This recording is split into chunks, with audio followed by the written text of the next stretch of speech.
Yup. Shake my hand, 365. I'm already in pajamas, ladies and gentlemen. I am already in pajamas, so there will be no video with this video. Hope you guys are good. Right in front of you is my Nasdaq account. Well, not Nasdaq account, my Nasdaq final trade. I told you I had about a couple of trade entered, and then I said I'm going to move on to break even. Then I didn't, but I thought price would go a little bit deeper, but it turned and went up on time. I want to talk about this trade. I'm going to break even now as I go to sleep, right? But this is interesting. We've got a PCP pattern up there. Great stuff. I want to talk about the people sold here and sold there and got burnt and whatever. I want to talk about everything to do with Nasdaq and CPI in pretty much 5 minutes. So it's like a 10-minute quick video. So real quick, there's a real account, right? There you go. Because it's very important we really nail this down, right? So let's quickly, I'm going to do all my analysis on trade views. Hey, Mr. Kakoma, I didn't even announce it's going to be live. Good to see you, buddy. Good to see you. Right, so I'm bringing this up because of the general controversy in trading, right? Number one. Number two, there's a lot of things to kind of like think about and to look at, when dealing with these things, right? So, and also to explain why people, eventually don't last in trading. So this is one of the main reasons, right? Because of stuff like that. Right? So I'm just going to quickly scroll through our public Telegram group. Right, so I'm going to come here. So you'll notice that, before CPI dropped, this was the analysis that was given to everyone in the group. It's literally from our war room trade. So it's not like I make up new analysis along the way. I was like, look, man, there are red zones, don't buy. Green zones, buy. And there's that green zone there. Let's take it at roughly, I'm trying to see if I'm being accurate. So between 13,900-ish, but then the lines could be squashed together. So let's look at a better picture. It's not really any different, right? So because I really want you to get this. So I posted SP 500, Nasdaq 100, and I think I also posted, US 30, right? So I was basically saying only buying the green, or I'm going to buy in the green, so to speak, right? And then there was a long spiel that I did, in the afternoon, basically talking about CPI. What is CPI? How does CPI work? A whole lot of stuff, in a bag of chips, right? So CPI data came out yesterday. I'm doing this video today because it's been 24 hours now, right? So it's one thing to kind of like be right in the moment and be like, yo, I'm right now in the moment as markets are going, because a lot of people sold for 15-20 minutes and thought, yeah, I was selling because we're right. And it's like markets move in an ebb, right, in a free flow up and down. But what you want to do as a trader is to become completely obsessed with managing your downside. Not a lot of people talk about managing your downside. People sell courses, even myself. We like to tell you about the good side of trading, the winning side, the fact that I've created 108 senior six-figure traders, and that out of those 108 six-figure traders, you've got 6 proprietary trading firms that have been launched in Africa. I love talking about that stuff. It's amazing. It's good for the academy. It's all true. But the problem is, if we don't emphasize how to get there, which is managing your downsides. What's the best way to manage your downsides? There are many ways to manage your downsides, but the simplest one across the world, the simplest one, most basic managing technique of downsides, the thing that I tell my child every day. My son is 7 and I'm teaching him the game every day, something that I'm going to tell him for the rest of his life, something that I tell my senior traders, something I tell that my floor traders all the time. It's very simple. You only take trades. You only take trades that offer you more reward versus risk all the time. It's basically the basic concept of R&R, risk reward ratio. I want you to be very, please, I'm here for 10 minutes. I'm wearing my pajamas, right? I'm wearing my Spider-Man pajamas. I'm about to go relax. I've had such a long, brutal day today, actually making module 3 recordings. I feel like my voice is flat, but I had to wait 24 hours later to see how markets were going to work, to kind of like lament an important lesson, right? So it's not just about risk reward ratio 1:3. That's a big part of it. 1:3, 1:2, 1:6. Traders, you decide for yourselves. What I want to really get you to focus on is every single trade that you take, you must always tell yourself, I'm risking pennies to make dollars. And if that equation is not what is happening in your trading account, you should get to a place in life where you know, probably don't take that trade. You probably should not. If you're not going to risk pennies to make dollars, don't take the trade. If you're not going to risk dollars to make thousands, don't take the trade. Why? The more high risk trades you take, right, somewhere along the line, one of your three pillars that are not strong, you will pay the price. Pillar number one, trading psychology. Pillar number two, trading strategy. Pillar number three, risk management. Most traders don't even know how to build all three pillars. Some traders get a good strategy, get the mechanics of the strategy right, but have terrible other two pillars. You will not be able to survive long term. And by long term, please, for retail traders, please note, we're not talking 10-year plan, banks thinking 3 months. For long term, it's 90 days. Your capital will not last you more than 90 days as a retail trader. You can try to prove me wrong. I guarantee you, if you're in the business of taking high-risk trading setups, and here's how you know your trade is a bad trade in terms of high-risk setups. Number one, even though it's a bad trade, okay, and you made money, you justified. So there's a cool student. All my students are absolutely cool. I love you all. But I'm just referring to one person. You know, Mr. Mbasa asked me about 2 weeks ago. I'm pretty sure he thinks I've forgotten or moved on. He asked me a question on the private Telegram group, and he said, "What made me a good trader?" You know, and I was like, "Wow, am I really a good trader? I don't know. Thank you." But anyways, I've started a series on that kind of stuff, right? In the background, everything has just been like TikTok. Augmentated. So it's going to be very short clips. I'm going to put the full lengthy clip on YouTube, and then as soon as I start a TikTok account, I'll release the sound bites. But what made me a great trader? And I promise you, the first thing I focus on is transparency. You have to be absolutely transparent with yourself and with someone else. And one of the things that does is you will know your rules. High risk trades lead to long-term difficulty. And if you take a high-risk trade and you make money, I want you to know it's the same thing like planting roses next to weeds and hoping that the roses will outbloom the weeds. Eventually what happens, the law of nature, the weeds will take over. The weeds will take all the nutrients in the ground and kill your roses. Taking a high risk trade and making money and thinking that was a good idea is a terrible idea in the long run. Now, I don't want to waste too much time. Like I said, I'm already in pajamas. CPI came match, this is crazy. This means inflation is its all-time highest since 1981, as far as I went back, but I'm sure we can find more. Right, and this was the hot number I was worried about, core CPI. Core CPI strips gas, basically petrol, in the United States, and food.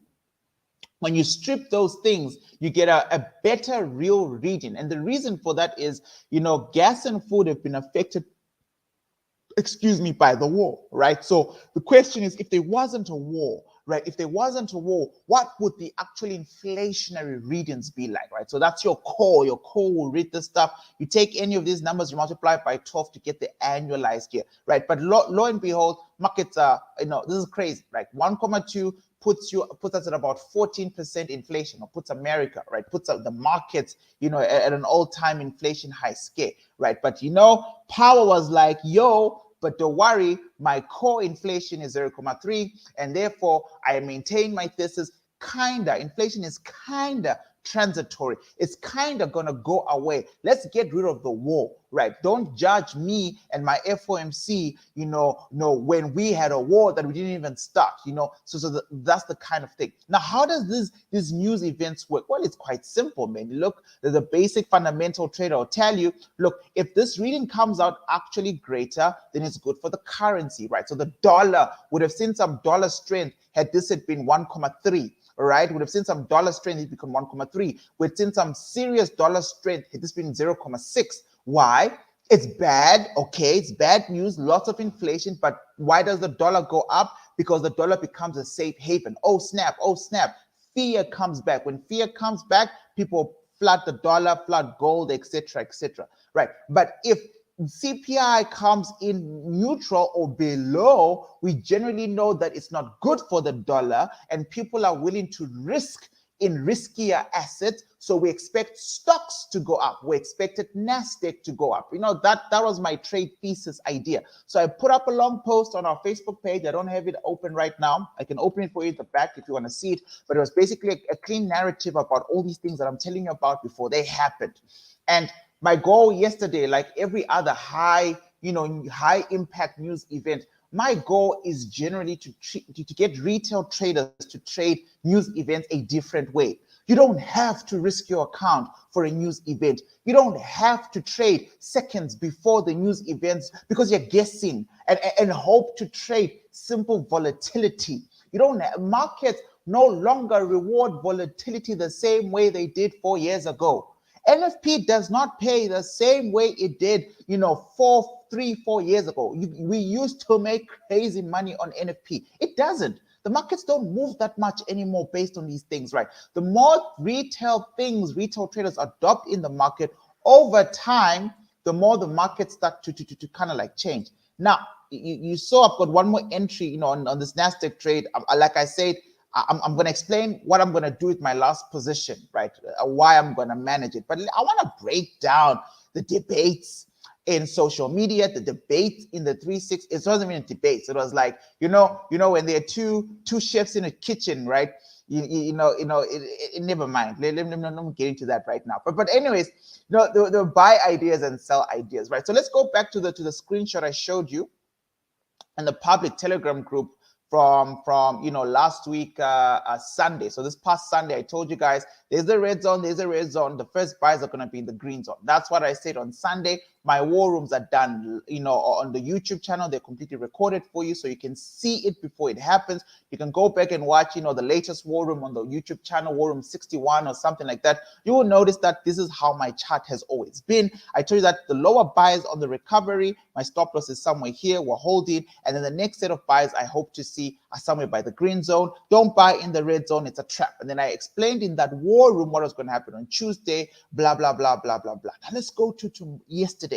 So CPI dropped at 2:30. Right now, as a day trader, right? As a day trader who's trying to trade the news, you pretty much focus on the charts. Like you can't really sit and forget, right? So let's see what you would have been seeing at that particular time. So you can see the red zones are the zones where I said do not go and buy. Right. And then I said markets are going to come to the green zone. So this is markets coming to the green zone. War room was on Sunday. Let's check the date. Let's see if Leroy is full of, feces. Right. So Sunday was the 10th.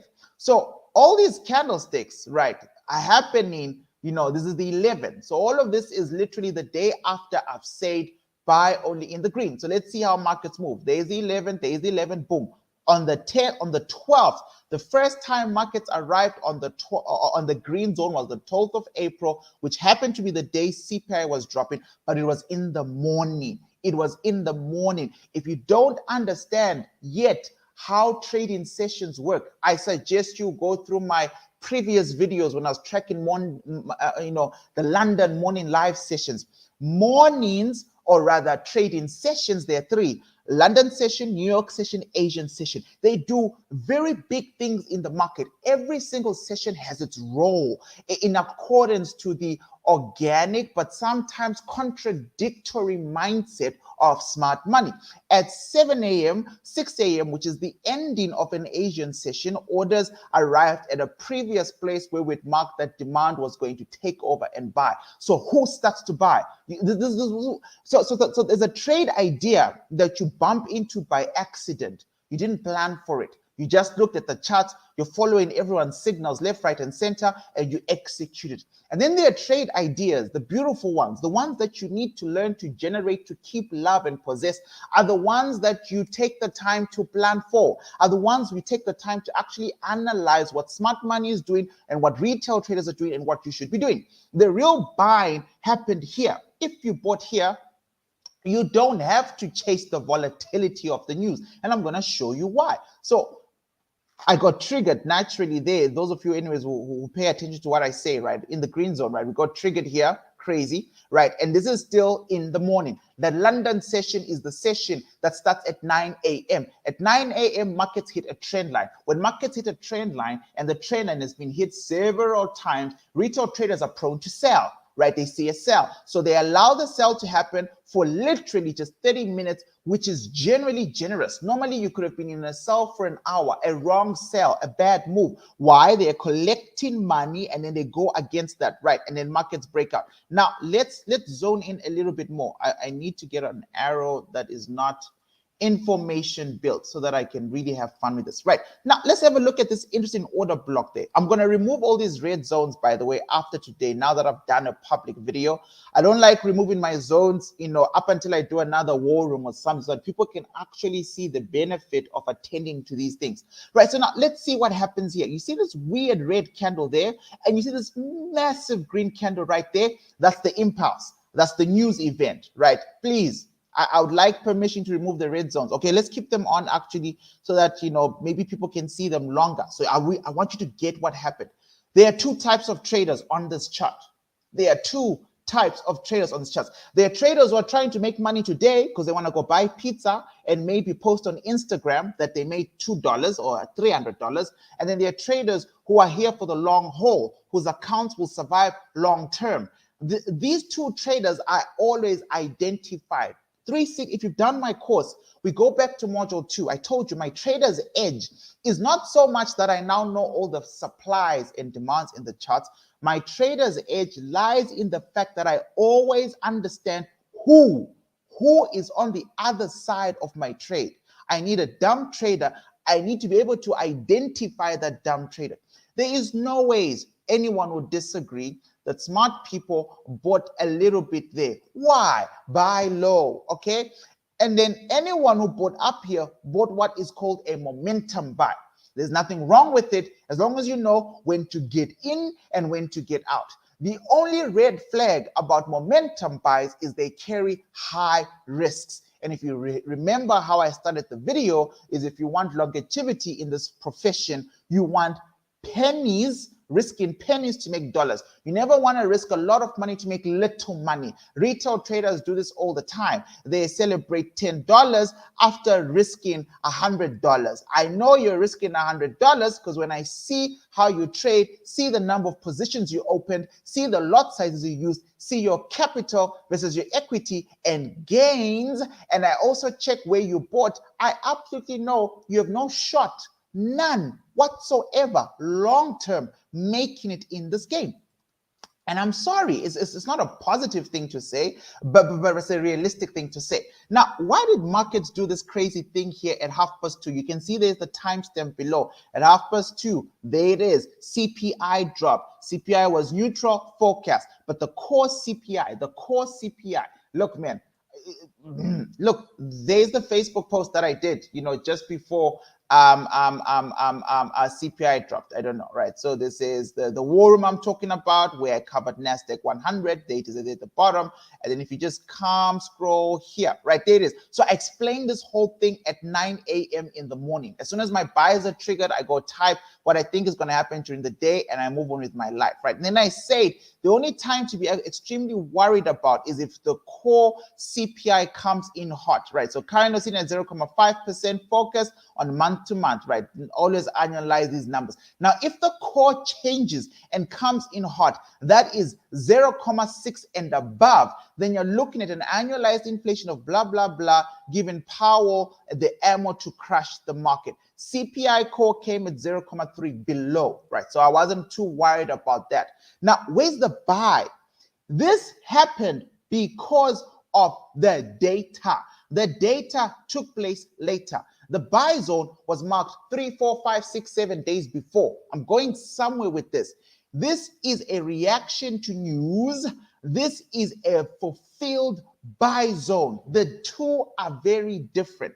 Now, it's fine if you want to trade news events and you think your internet is fast enough and you can, as soon as the data drops, you can read it with, with quick speed. Some people, fundamental traders like Easy Forex Trader, I'm not dissing him. I don't know the guy. I'm simply saying I know for a fact he counts ticks, right? I don't know if you guys know how to, so just before the data is refreshed on these platforms, these news platforms, he's actually looking at the ticks and the wave in which the ticks are going to move, because smart money has already started the impulse, right? So it's a long, it's not that complicated, but if you watch how he trades, you see that some days are really good, some days are really bad, right? And all power to him. Now this thing happens here at 2:30 p.m. because the core inflation comes down at 0.3 and markets shoot up, right? So this is basically in line with this. The only person who's benefiting here, to be honest with you, are all the people who bought down there. That's just to be very clear. This impulse move, there are many retail traders who bought here who helped push this thing up right there, right? The problem is they pretty much have no stop loss imagination, and they're trading an impulse move that might not continue forever. Now let's zoom in a bit, because yesterday in the public Telegram group, I then explained to you guys that once again, long term, when you understand what this means to the stock market, this is a buy trade, right? So a lot of people started selling. And we spoke about this. I said, look, man, look at this picture that I saw, on social media. Someone said sell at 3 p.m. Let's find 3 p.m. And we had someone in the war room also saying at 3 p.m. Now, they'll never tell us, all right? I want you to know this. They are not going to come back and tell you what happened to their accounts.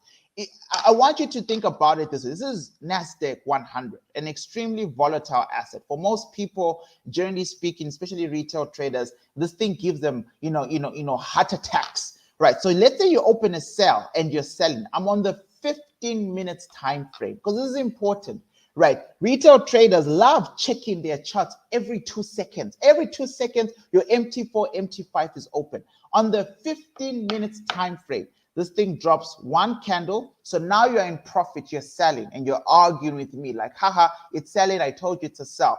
And then it drops again, and then it drops again. This is literally 30 minutes later, from 3 p.m. to 3:30. 30 minutes of holding a sell, Nasdaq explodes exactly up to your entry point. How many, those of you who watch this video, how many retail traders do you think exist in this world who maintained and had the balls to keep holding the sale as soon as this massive green candle came in? How many?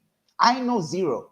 I know zero. I know a lot of retail traders who opened sales and were in serious profits. I know a lot of them who overloaded this area here and were making money, and within 30 minutes, a big green candle shot up, literally out of nowhere, shot up and scared the living daylights out of them. And most of them closed in nothingness or pretty much in loss. Number one. Number two, we also know for a fact that retail traders never sell on point of entry most of the time. Most of the time, most retail traders, including BTM traders, trade on confirmation basis, which means this is the first red candle that they needed to see. We call this a bearish engulfing pattern. When that happened, most retail traders started entering shorts over here.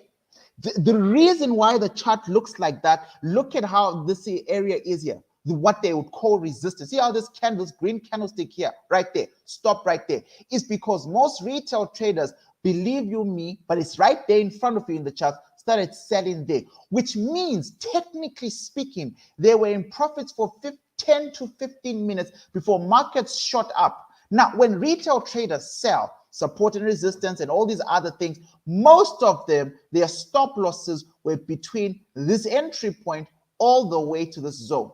All over here was a very informal liquidation zone.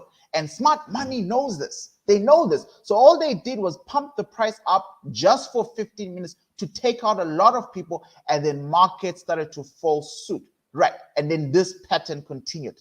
Once again, it didn't bother me, should not have bothered you, because we already agreed in the weekly war rooms, buy in the green zone, not in the red zone. The red zones, to keep the video short, I won't even get into that. These were areas that were hit by glass effect. Now, why is price falling? CPI is doing very well. Price is not falling because some retail traders said sell at 3 o'clock. I can guarantee you that. Price is falling because now that there is market sentiment of a push and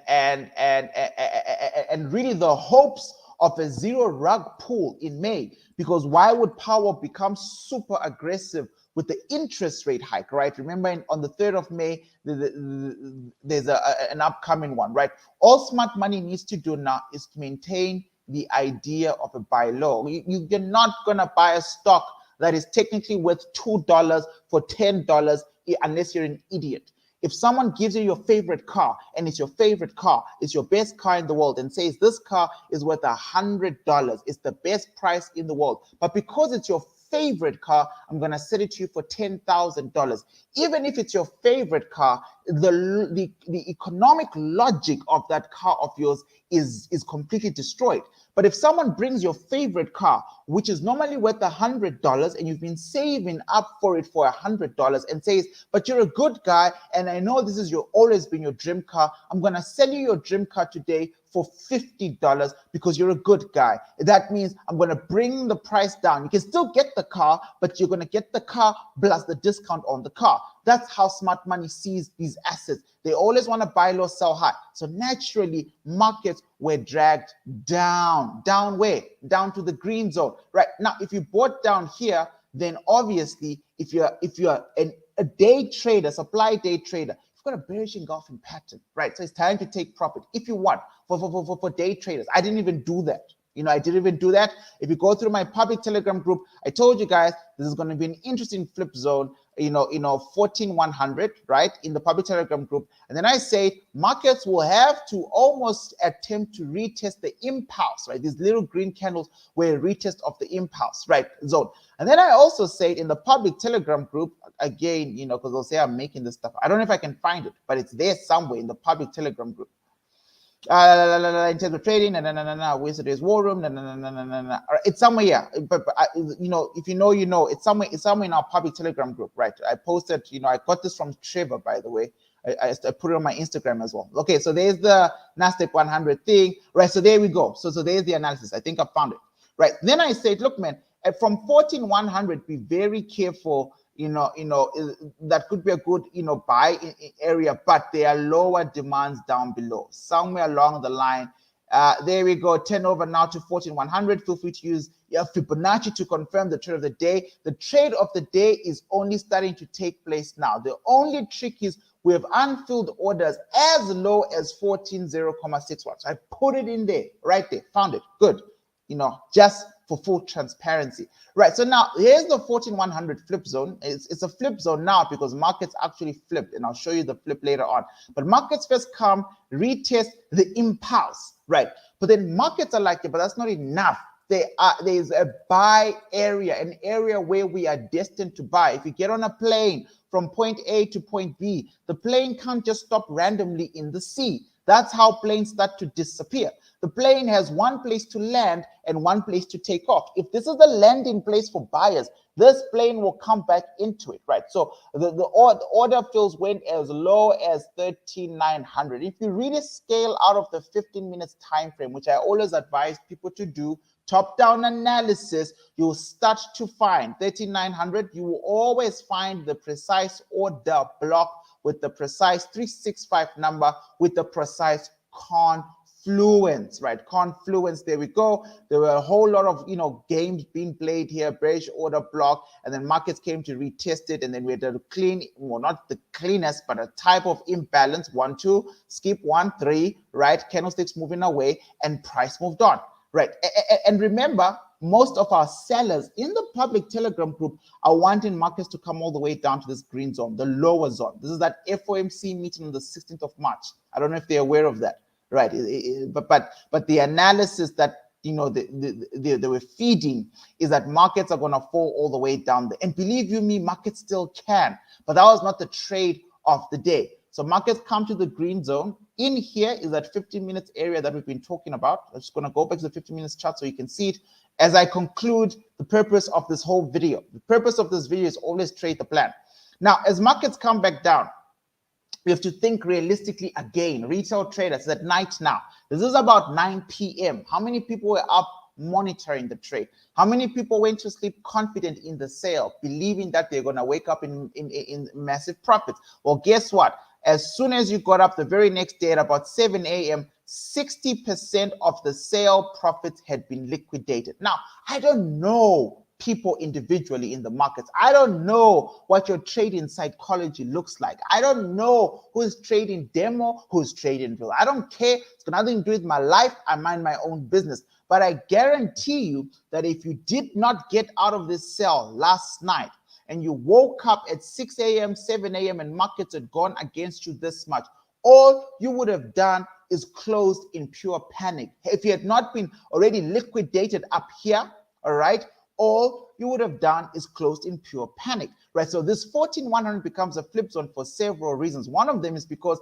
as markets were coming down on the higher time frame, like an hour to 2 hours, price created a supply, right? And then supply then fed into retail traders' resistance, and this game just continued pretty much during the London session prep time into the New York session, which is where there was going to become a planned break of structure, right? So if retail traders are high on the sell and they believe that the sell works, guess what they're going to do the third time? They're going to overload this area with stop losses, which is money. Money, remember, stop loss is the money you're willing to risk, money you're willing to give markets because you want to sell there. And that is why automatically there is a bullish order block right outside that zone. If you've been a support and resistance trader, that's why you lost money again. Where did price come from? The green zone, ladies and gentlemen, the green zone, the buy area, right? So, you know, long story short, right, as I come to an amicable conclusion, I really wanted to kind of like, you know, address this. How to trade news events. Wait for it. Wait for the data. You are not smart enough. You are not a G. Guys, I pay for a Bloomberg server for the flow. I'm at home today, so not at home, but in our office, and I've got access to it at home, of course, right? It's bloody expensive. But even with a Bloomberg server, right, my human mind can't process all that data at once.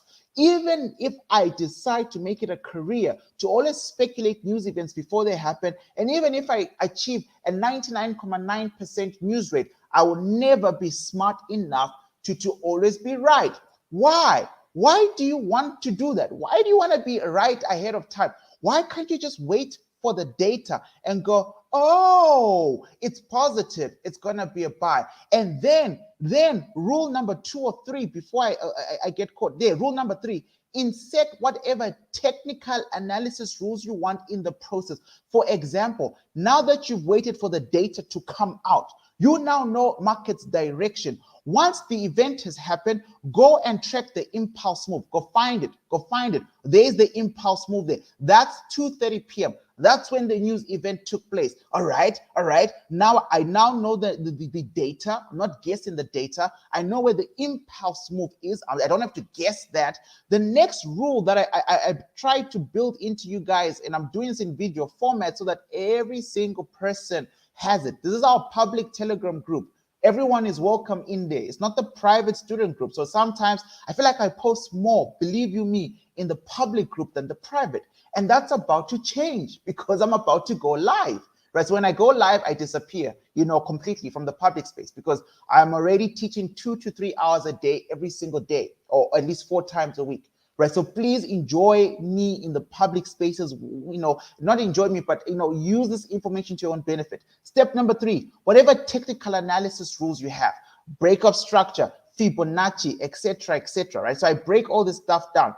One of our favorite rules as supply and demand traders to always look for, you've identified the impulse move. It's supply or demand. It's a buy or a sell. The universal principle, before you check for imbalance, before you calculate your area of value, before you decide which supply and demand it is, your universal principle is, hello, buy low, sell high. So our technical analysis starts off by asking ourselves, are they lower demands? Because if they are lower demands, we are going to get chowed if we rush to make money. And the answer was yes. There was only one green buy zone yesterday at Nasdaq. So I'm done with that. Then you identify the cause of the impulse, the cause of the move. Markets only move by supply and demand. The algorithms know this. Smart money knows this. Your broker knows this. The only people who don't know this are retail traders. So you go find that particular area of value. You track the impulse was that bullish engulfing candle, you find lower places and you wait for everyone. I literally typed this out yesterday, guys. You wait for everyone to be dealt with. Everyone is going to get dealt with. If you are selling and you made money, I'm very happy for you, by the way. I'm just saying, taking consistent high risk trades like that is one of the main reasons you're not going to make it. It's going to catch up with you. A lot of people took that high risk trade. A lot of people did not survive liquidation area number 1 up here, that impulse move. And then those who got in with clean, BTM confirmations made some money. Good for you. As long as you know where to get in and get out. But the thing is, I'm not a high risk trader, guys. I don't ever risk my money for fun. I never find that fun. I never risk $1, to make 50 cents. Never. I risk 20 cents to make $1. That makes more sense. So you wait for everyone to be dealt with and wait by the supply or demand that was created. And these are simply guiding rules to how to trade, news events. And I saw Mr. Alvin say, thanks for this, and I appreciate you, sir. But I thought, let me just quickly do a video for you guys, to kind of like, elaborate what exactly is going on in the markets and why this is going on. If I just want to kind of find an example. So no, I'm not dissing anything, but so like a trade idea like this, right? It's a little bit awkward now, right? So this is that FOMC level. You can see that strong FOMC on the 16th of March, right? And markets have pulled back, but not pulled down yet. And the reason for that is the stuff we're discussing. So if you know how to sell, get in, get out, that's perfectly fine.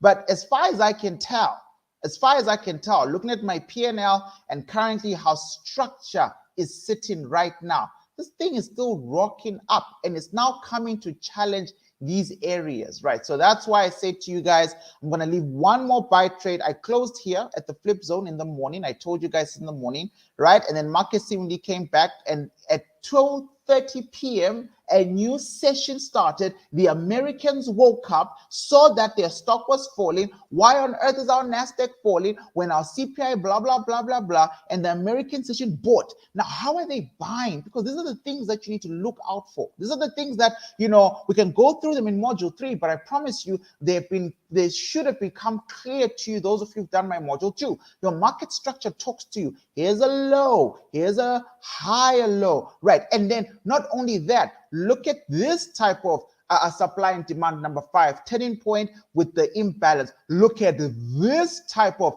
demand, that broke the flip zone, right? And then how many unfilled orders are here? What's going on, right? So that's why when I find a good intraday entry, I want to swing it.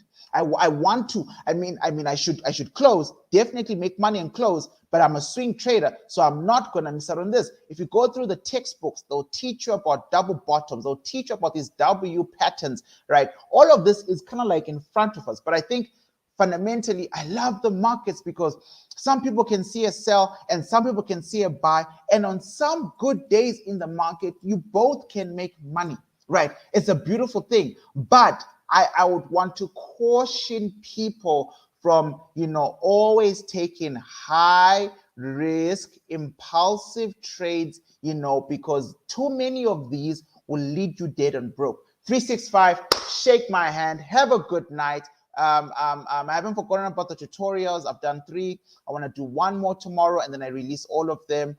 2 of them are for the public. And then the other 2 deal a lot with our Wealth in 3 Years program, just kind of like a little bit more insight. How do I do this kind of stuff? How do I scan for these things? And obviously deeper thoughts into how I'm investing. Maybe at some point I can even share my portfolio or parts of my portfolio with you guys so you can see how you manage a 6-figure account long-term for investment. And the nice part about it is for you to see, the growth from 2018 up until 2020, and then I did the reboot. So from 2020, that's when I launched, financial notes, and then I did the reboot of Wealth in 3 Years program, and it's pretty much because of how I grew, my accounts from this time period. Right, 365. If I remember, I will remember. I'll drop the link down below for our programs, Wealth in 3 Years, and also for the Traders course, still on a incredible discount. And just so we're clear, because I showed you guys my live account at the beginning of this video, I am going to move my stop loss now officially to break even. All right, and then I'm just going to let this ride. If all of this comes coming down, ladies and gentlemen, it no longer matters to me, because again, I've closed some good buy trades here. I could obviously move my stop loss, all right, all the way up there to kind of like, you know, keep some money, right? So what I will do rather, and by the way, this is what swing traders should do. We talk about this a lot in module 3, even though module 3 is for day traders, it's something very important. The moment you get this, and I'm going to remove these red zones now, right? I was going to remove them on Sunday, but then, you know, I want to show you something, right? Because Sundays are our war rooms, right? So I don't want people to go, we didn't know. But hopefully they watch this. If they don't, you know, it's their fault. So this is kind of like the pattern you have. So look at my trend line. My trend line tells me, I've told you guys many times, when you get supplies on the other side of a trend line, there's a high chance, you know, a very high chance they might not work.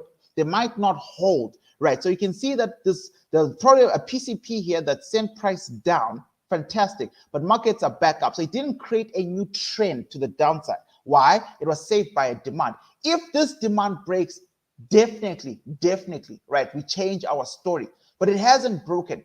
The other thing about being a good swing trader is once you get some intraday plays open and you take profit, build capital, take profit to build capital, right? Your immediate areas of value. If you enter on H1, if you get 1:3 on an H1 supply, you get out, take some profit, grow your equity. But if you've got the 3 entry approach that I taught a while back with good risk management, 3 entries randomly is not good. 3 entries properly risk managed, calculated is great, right? You leave 1 always to run because you don't know how far it's going to go. Right now let's put in some new lines onto this chart that I'm going to delete right now to explain the logic of what I'm going to do with my buy trade, right? So I've got a buy trade that, you know, I left open, told you guys about it in the morning, showed it to you at the beginning of this video, right? So let's make, okay, so it's a white line. So don't forget the white line. Right, so don't forget the white line. There's the white, there are 2 white lines. So somewhere in here outside the green zone as usual is what? My stop loss. So all I'm gonna do is to move this to break even right now, right? So pretty much just in front of, you know, 3,900, so about 3,911. Why? I just want to make sure to cover swap fees, you know, the stupid small fees for holding a trade overnight, etc., because trading is a business, and even if I break even, I don't want to break even and still owe the broker $10 or whatever the amount is. Now, preparing myself to take in more risk, I've made money with 2 trades here on the intraday. I have a 1 good trade that's still running, making a whole lot of money. I need to start thinking about how to build into my position. What if this is the run? What if tomorrow, you know, Powell says something else and markets run? What if this was always the place that banks were planning to buy? I don't know. All I know is if I see something that matches my rules, I draw it, I align myself to it, and then I tell myself, all right, cool. We've got a new demand on the 2-hour time frame. What does it look like on the 1-hour time frame? All right, cool. That zone that I drew on the 2-hour time frame is a demand, but there is a lower demand in it, a better one. So what do? I adjust my area. What am I doing? I'm about to open a new position because I've closed these 2 trades there on profits, and I've got 1 running right now. So I don't want to buy up here. Hello, buy low. I like the fact that this, on the 1-hour time frame at least, broke structure, that flip zone 14,100. It broke structure. So now I have a trade running risk-free. I've increased my capital from yesterday's buy trades. I'm happy with those, and I'm still inside my buy zone. So essentially what I'm waiting for, hoping for to see tomorrow is that maybe someone sends Nasdaq running down again. Right? Don't know who, retail trader, smart money, I don't care. Maybe something happens a little bit up here and markets get spooked by sellers and price comes back down. I'm going to try and buy again. But now I'm no longer running a bigger risk because my profitable trades are closed and my 1 trade running right now is on break even. And by the way, if markets come all the way down and stop here at about 14,100 just to go back up, I make money on the new trade and also the trade that's currently broken even. And if that's the case, if markets are now brave to start breaking structure like this, remember technical analysis, your whatever rules, breaking supplies like this, making PCPs where the price last fell. Hello, markets are telling you, telling me, telling us something. All we have to do is be patient and see if markets will come back. If markets don't come back all the way down there, I am not in any loss. I still have the whole run going up. Maybe 2-3 days from now, it will be, okay, there's now a new demand all the way up there. So come wait here now. Come wait here now. If the demand is further up there, come wait here now. And that's how you deal with these things. Guys, one more time, shake my hand. Have a good night. I will make sure I drop the links, down below. If you want to take our course or join in of our programs. See you on Sunday for another Traders War Room 365. Shake my hand. Goodbye. Good night. I hope this helped. Jeez, I hope they listen. I hope it helped. I really hope it helped.